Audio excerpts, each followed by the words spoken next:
멸치아담에 와주셔서 고맙습니다. 항상 행복이 깃드시길 기원합니다. 한 바가지 물에서 시작된 작은 친절이 어떻게 두 사람의 인생을 완전히 바꿔놓았는지 저도 벌써부터 궁금해지는데요. 이야기 속으로 들어가 보시죠. 조선의 한 외진 고을, 남쪽 언덕배기를 끼고 옹기종기 모여 사는 마을이 있었습니다. 기와지붕이 제법 근사한 집들이 모여 있었으나 그 가운데 유독 조용한 집 한 채가 있었죠. 집주인은 40을 넘긴 과부 마님이었습니다. 남편은 병으로 일찍 세상을 떴고 슬하에 두던 자식은 어린 나이에 역병으로 데려가 버렸죠. 그날 이후 마님은 대문을 걸어 잠근 채 사람들과 섞이지 않고 조용히 살아갔습니다. 마을 사람들은 그녀를 고요한 마님이라 불렀습니다. 자주 웃지도 크게 말하지도 않지만 동냥하러 온 스님에게는 밥 한 그릇을 꼭 내놓고 지나가는 안악에게는 마실 물을 내어주는 손이 따뜻한 사람이었죠. 그런데 어느 날 밤 갑작스러운 일이 벌어졌습니다. 닭이 요란하게 울어댔습니다.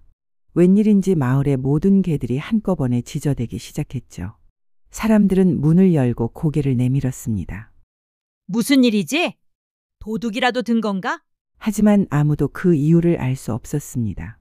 단지 고요한 마님의 집 쪽에서 무언가 이상한 기운이 흘러나오는 것 같았을 뿐이죠. 다음 날 새벽, 이슬이 채 마르지 않은 시간.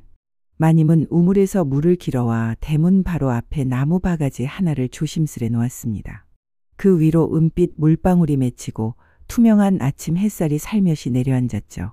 마님, 이 물은 무슨 용도래요?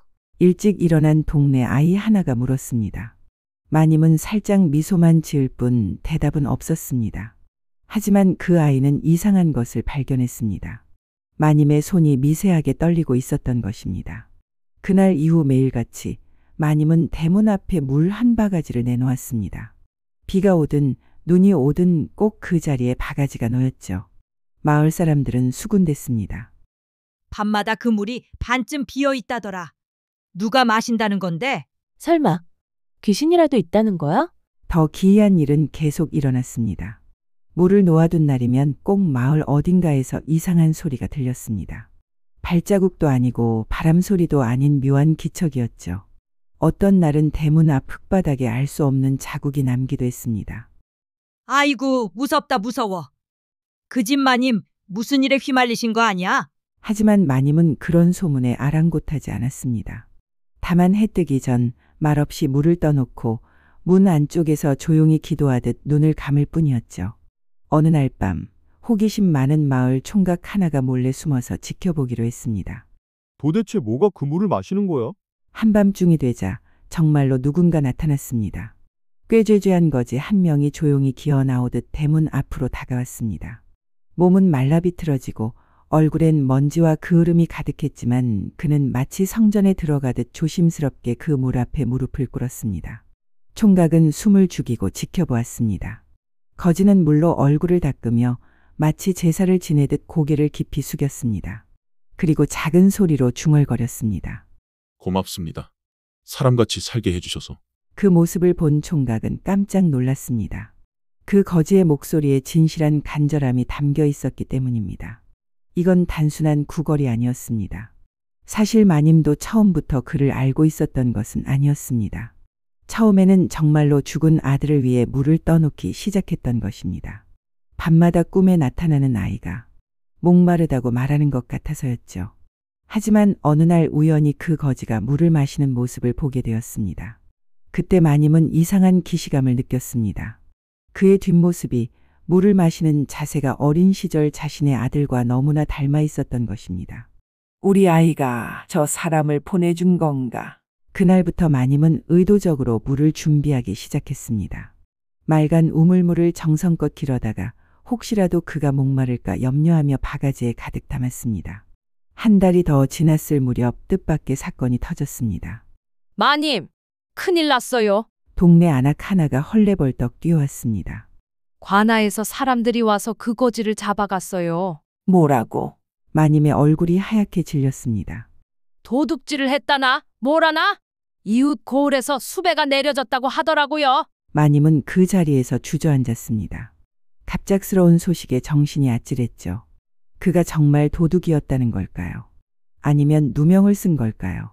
그날 밤 마님은 처음으로 물을 떠놓지 못했습니다. 손이 떨려서 바가지를 들 수조차 없었거든요. 그로부터 보름이 지났습니다.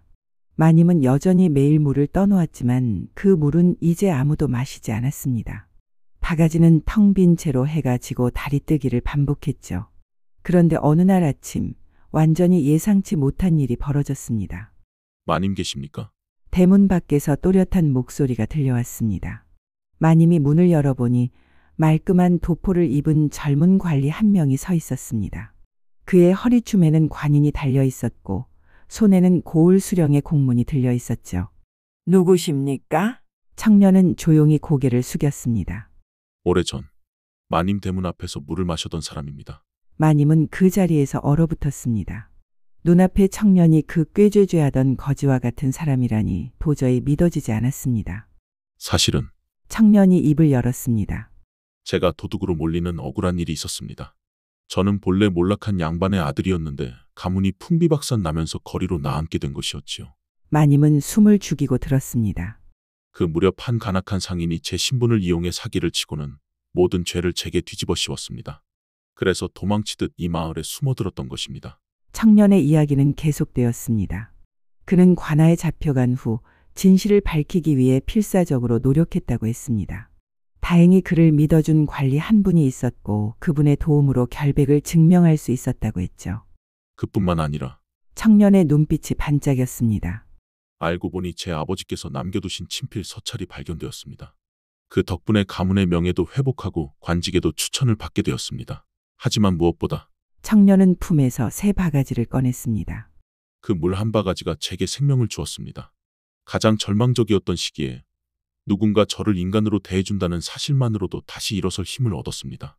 마님의 눈시울이 붉어졌습니다. 그 아이가 널 이끌어 준 것 같구나. 아이요. 내게도 아들이 있었단다. 그 아이를 여의고 나서 매일 밤 꿈에 나타나 목마르다고 하더구나. 그래서 물을 떠놓기 시작했는데 내가 그 물을 마셔주니 마치 내 아이가 살아 돌아온 것 같았어. 청년은 무릎을 꿇었습니다. 그럼 이제부터 제가 마님의 아들이 되어도 될까요?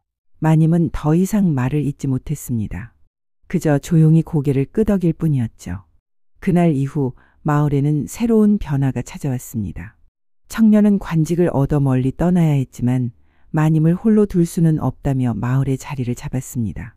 그의 깨끗한 인품과 뛰어난 학식이 알려지자 마을 사람들은 그를 믿고 따르게 되었죠. 무엇보다 놀라운 것은 마님의 변화였습니다. 항상 조용하고 우울해 보이던 그녀가 환한 웃음을 되찾았습니다. 청년을 친아들처럼 돌보며 오랫동안 닫혀있던 마음의 문을 활짝 열었죠. 그리고 여전히 매일 아침마다 물바가지 하나가 대문 앞에 놓였습니다. 이제는 청년이 정성껏 길어다 놓는 물이었고 마님은 마루에 앉아 따뜻한 미소로 그 모습을 지켜보았습니다. 어느 날 호기심 많은 동네 아이가 물었습니다. 마님, 그 물은 이제 누가 마셔요?